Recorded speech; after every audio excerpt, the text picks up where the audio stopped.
안녕하세요. 경제적, 육체적 어려움으로 힘든 분들에게 정확한 정보를 제공하여 희망적인 결과를 만들어드리는 산재 가이드입니다.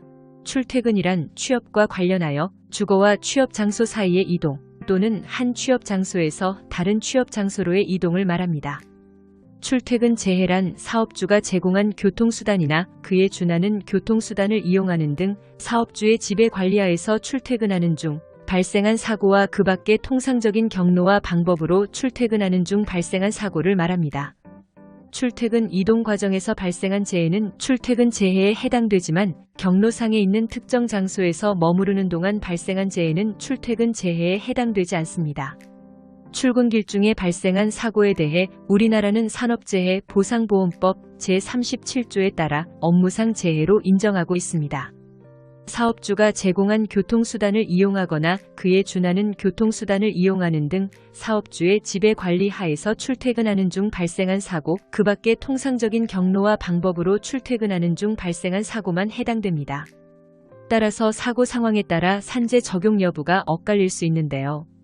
주로 분쟁이 일어나는 부분은 그 밖의 통상적인 경로와 방법입니다. 법에서는 근로자의 고의 자해 행위나 범죄 행위 또는 그것이 원인이 되어 발생한 부상 질병 장애 또는 사망은 업무상의 재해로 보지 아니합니다. 다만 그 부상 질병 장애 또는 사망이 정상적인 인식 능력 등이 뚜렷하게 저하된 상태에서 한 행위로 발생한 경우로서 대통령령으로 정하는 사유가 있으면 업무상의 재해로 봅니다.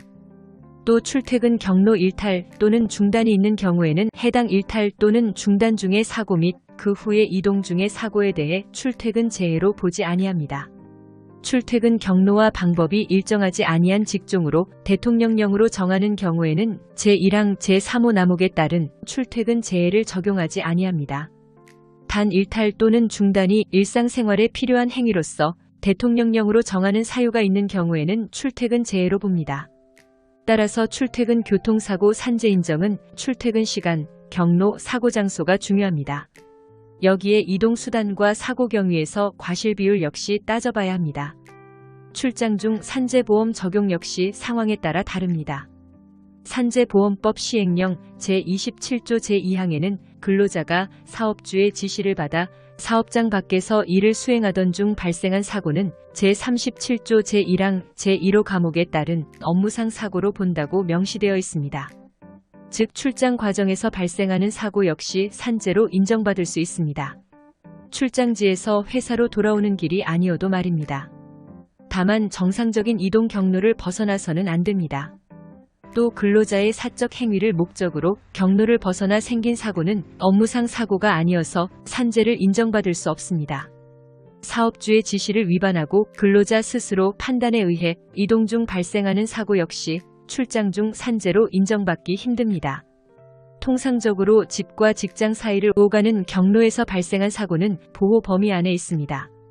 도보를 포함해 대중교통을 이용하거나 자가용, 이륜차 등 교통수단과 관계없이 산재로 인정하기 때문에 심한 폭우로 출퇴근 과정에서 사고가 발생했다면 통상적인 출퇴근 위험 범위 안에 있었다고 판단됩니다. 산재 신청은 근로자가 직접 근로복지공단에 해야 하며 사업주 확인을 받을 필요는 없으니 참고하세요.